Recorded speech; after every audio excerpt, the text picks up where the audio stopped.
Adjunct Professor Moran, Microeconomics 112. We're not going to spend very much time on monopolistic competition.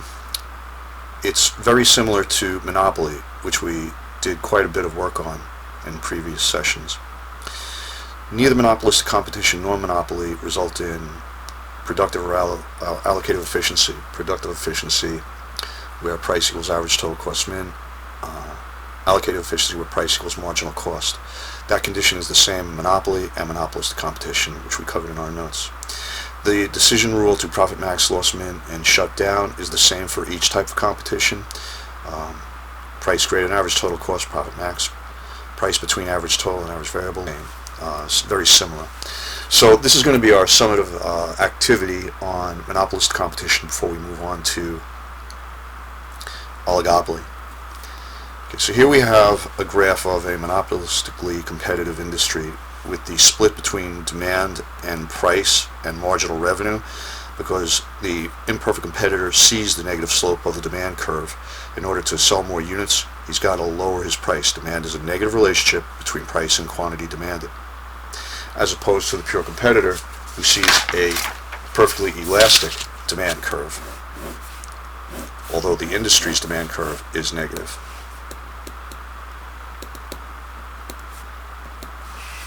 Pure competitive. Monopolistically competitive. That's because as he lowers his price, he lowers his price not just on the next one, but all prior ones.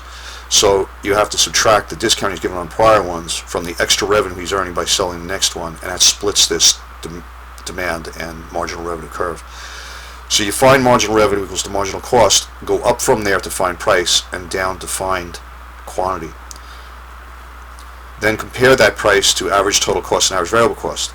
And then if average variable cost is up here, he's loss minimizing. If average variable cost is here, he's profit maximizing. So here are some questions that we'll explore and explain this graph. At what output will this firm operate? So marginal revenue equals marginal cost at this intersection. So it is output L, where marginal revenue equals marginal cost, then go down to find the quantity. What is the marginal revenue at this level of output? Well, the marginal revenue will be, from marginal revenue equals marginal cost, will be B. What price will this firm charge for its product? So find marginal revenue equals marginal cost, go up to the demand line, which is where you get your price from, go over to the cost revenue price line, and that's E. The area of which rectangle is equal to total revenue? So total revenue is price times quantity. So price would be 0 to E, price per unit, times the number of units, O through L, so it would be OEFL.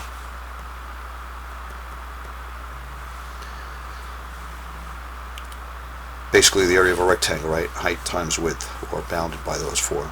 Okay. What is the firm's average total cost? At this level of output, go up until you hit average total cost curve, find that intersection H, and if you wanted a dollar amount, it would be C. The area of which rectangle is equal to the firm's total cost? Well, we just found total cost. Hitting the total cost curve here, we found the price, so it's the total cost is O through C on units O through L. So it's OCHL. Is the firm making profits or incurring costs? Well, the question led us to this conclusion. So this is the price. This is average total cost. So this area is profit per unit on this many units. So it's CEFH. Right? Price per unit, subtract out average total cost per unit, and you've got E to C on C through H units. The area of which rectangle is equal to total profits or losses? Okay.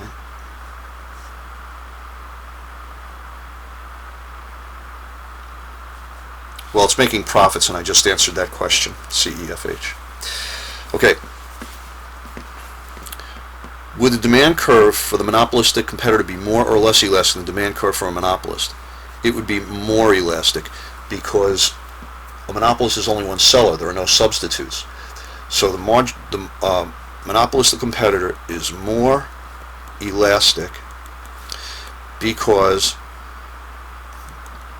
there are more substitutes, both number of firms competing and products.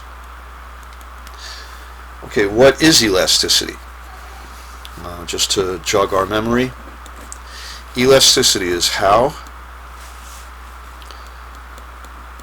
responsive quantity is to changes in price. The flatter the curve, the more elastic. The steeper the curve, the less elastic. And if you remember, substitutes is one of the things that makes something more elastic. Many substitutes.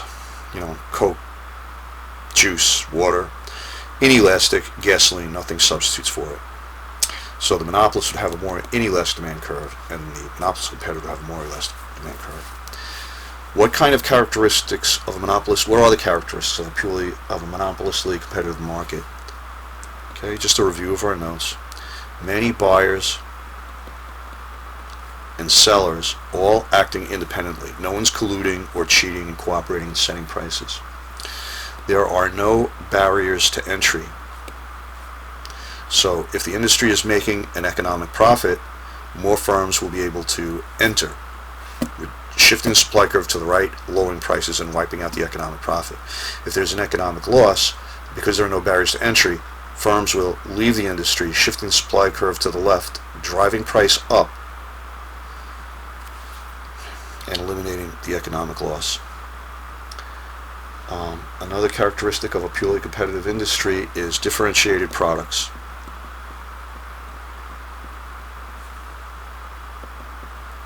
Like your pizzerias. Each pizzeria's place is slightly different, but they're close. And there is non-price competition. Could be advertising. There's cost to information. Buyers may not be fully informed about a product, unlike pure competition. What are three examples of monopolistic competitive markets? Well, pizza, delis. Many of the places you shop at are imperfect competitors. The small ones typically are monopolistically competitive. Dry cleaning places, your handy pantries, your convenience stores, bagel stores. Okay. Basically, I guess almost anything found in a strip mall. Okay, true or false or uncertain? Monopolist competitive is just another form. No, absolutely not, because the assumptions are different. This is the same. Many buyers and sellers, same as pure competition. No barriers to entry, the same. But purely competitive industries have identical products, and buyers and sellers are fully informed. Monopolistic competition is even better than pure competition. That's false, because pure competition gives us productive and allocative efficiency. Productive efficiency is price equals average total cost min in the long run. That's least cost method of production. And allocative efficiency happens where price equals marginal cost. That's the mix of goods and services most desired by society. If this were a purely competitive firm, instead of producing where marginal revenue equals marginal cost and getting the price here, this firm would produce where price equals marginal cost, which, read from the demand line, is here. You can see that the monopolist competitive firm will charge E, but a purely competitive firm will charge D, a lower price. In addition, this firm a purely competitive firm would produce in quantity L, where a monopolistically competitive firm would producing M, and a monopoly competitive firm would only producing L. So price is lower for a pure competitor, and quantity is higher for a pure competitor compared to a monopolistically competitive industry. So a purely competitive industry will do a better job of producing the mix of goods and services most desired by society at least cost method of production.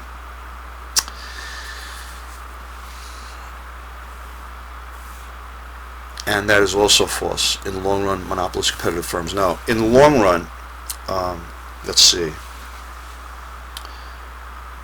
This firm here is making an economic profit. This shaded area is its economic profit. Price, average total cost. Now, because there are no barriers to entry, firms are going to enter this industry, so the quantity of the industry will go up, but there are more competitors, so these curves are going to shift to the left. And they're going to shift to the left until this V between price looks something like this. I'll do my best to do the artwork here.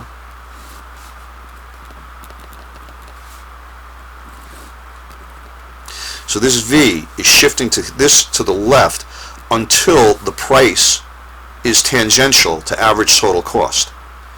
So there's no economic profit or loss at that point. But it's not average total cost min, which occurs where average total cost crosses the marginal cost curve. So because the number of firms is flexible, this V will shift depending on whether there's an economic profit or loss and the number of firms in the industry fails. Now, that's typically true. There are rare instances where long-run economic profits are profitable for a monopolistically competitive industry. And that would be, for example, if you have a couple gas stations on the access road to a highway and they decide to collude, or there's a hotel at the airport, and so the number of firms can't really change because of limitations. And so in that that's an unusual situation, though. In most cases in monopolistic competitive industries, the number of firms is flexible, which will eliminate an economic profit. Okay, so this concludes our discussion of monopolistic competition, and we're going to begin discussing oligopoly in our next session.